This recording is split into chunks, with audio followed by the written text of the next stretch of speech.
So with the new truck having a 2-inch lift, I figure I'm gonna see how level the truck and trailer sit. I'm assuming I'm gonna have to get some sort of drop hitch, because right now this one's just straight. I do have a drop one that I had on my Ram, but that one sat too low. But I'm gonna try it out first and see how it looks, and then go from there.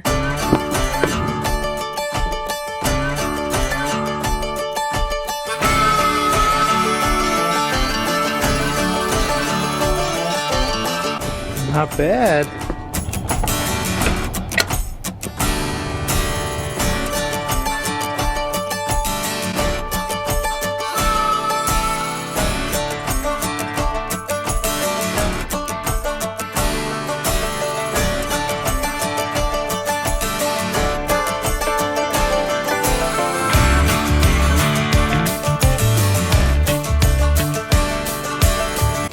I would actually say it doesn't look too bad. I think the truck squatted quite a bit from the weight, so I think that's why it's actually sitting pretty good, I would say.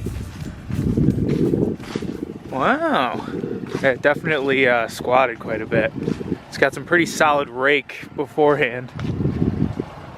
Getting all sorts of make sure the wiring's plugged in warnings on my truck, so that's fun.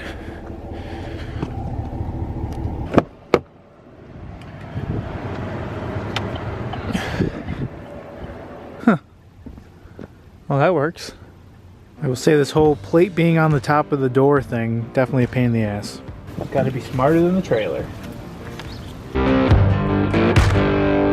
So I figure I'll also kind of go over the experience with the trailer so far. First things first, the buying process. So you guys obviously saw we ordered this in September. We picked it up in early December. With COVID and everything, not too surprising that it would take that long, but definitely a bit of a bummer, you know. We were told it'd probably be, I think it was a month and a half originally, so that would have put us at getting the trailer right when I got my sled last year, but that obviously didn't come to be. And then when we went to get it, it was black instead of blue, which is a reasonable mistake to make, and we actually ended up liking it more in black. So not too big of a deal, but not exactly what we wanted, so we were certainly surprised when we saw it and it was a different color. This thing has been stuck since summer, so we'll get some of this on here. Hopefully that'll make it move again. As far as the trailer itself, once we picked it up, it tows really well. Haven't really had too many issues. A couple of things that I would like to change on it that we haven't gotten a chance to do yet. These runners here are super slippery, especially when they get a little bit snowy, so you kind of try to walk on the rubber and hold this this cord so you don't slip, but it's not always possible. So I would like to get, especially on the outer two, like some gripped ones. Definitely at least one on the back, and then in the front I want to get them on both sides, because you don't have that cable on both sides in the front, so you really don't have any grip, and it feels like the you're almost reaching farther to get to the trackpad, and that's definitely the most grip you have with it, and it's still not great. So that's something I would like to change. This front section is all trackpad. We did that just so it wouldn't beat the floors up. Works pretty well. The Blizzard owner thought that it would stop the sleds too often, but actually when they get cold, it's a pretty stiff material, and the sleds seem to go down it fine, so no worries there, and keeps the trailer protected. One of the issues we've had is over here. You can see some mold, pretty normal with trailers. I've had the hatch open since that happened, and it seems to have kind of stopped there, so just kind of something I didn't realize, because our old trailer, the walls were finished, so you couldn't even see it.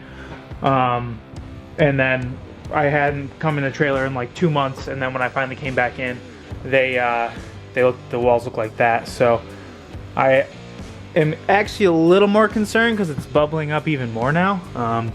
Might be something we have to look into, because it's just right there. It's nowhere else. It's so odd. But it's definitely something that we'll have to figure out. As far as room goes, I mean, there's tons of room. While the ride is a 146, in Arctic Cat terms, it's actually on a 154 chassis. So it's a super long sled. You could realistically fit a 154 Alpha right where the Riot currently sits. We can definitely fit that and the Renegade next, or in the same line.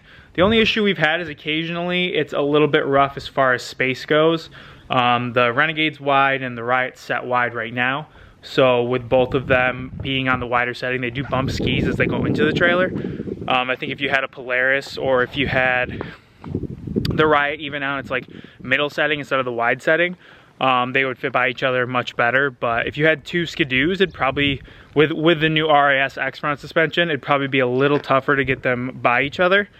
But other than that, I mean, fit's great. We do still have the screw down like ski ties. Those don't really bother me too much. I know a lot of guys get the quick clamps, but they came with the trailer, so, and they work. Another thing I would like to change is this flap. It's already kind of getting chewed up by the carbides. We don't have studs. Well, Josh does. And I guess you can see where his where his studs have hit it a little bit.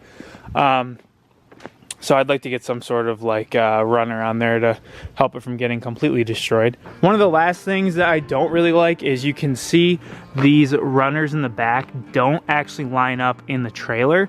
So you kind of come up, and if you're not like perfect, you miss the runner with your ski. Or you clip that outside corner, which my dad did, and actually peel a little bit of the edges of the Riot skis off. So that's kind of a weird thing. It seems like relatively unavoidable just with the design, but I do think you could move the ski guide over a little bit more than it currently is, because like even with my sled pushed all the way over, you can kind of see down there, you can kind of still see there might be a little bit more room, and then that would kind of make the back better. Or if there was some sort of wider ski guide that could kind of just do a better job of making sure that you're not either clipping the corner or missing the ski guide itself. It's not the end of the world, but if you're really someone that's trying not to have to muscle their sleds around, it's gonna make you do that, because you're either, like I said, gonna clip the edge, or you're gonna miss the ski guide and have to move your sled. Just something small, but I try to keep in mind not everybody is gonna be okay with having to like scooch their sled over every time they pull it in and out of the trailer, so definitely something to keep in mind. We have the two fuel doors. Those work really well. I'm pretty much able to reach all the way over to an opposite sled if I need to, as long as I get close enough to the pump. So that's a nice feature. We have the spare. The springs on the doors are great. The front door is like stupid light with the spring on it. I mean, you barely have to touch it to lift it back up.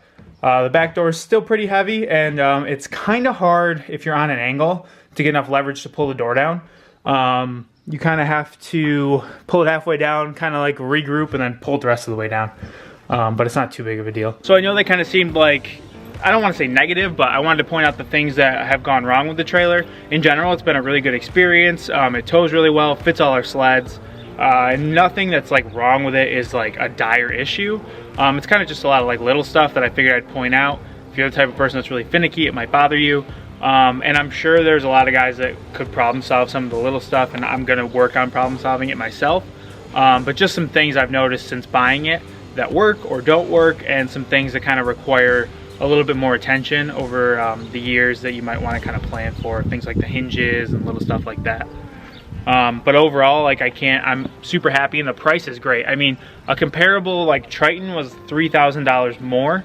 So you can't complain with that, and we'll see how it holds up over the years. So far it's doing really well, and I kind of just look forward to sharing how the process goes. If you have any questions, definitely let me know down below. I can show you guys more about the trailer if you have anything you want to see, but that's kind of all the main stuff I could think of. So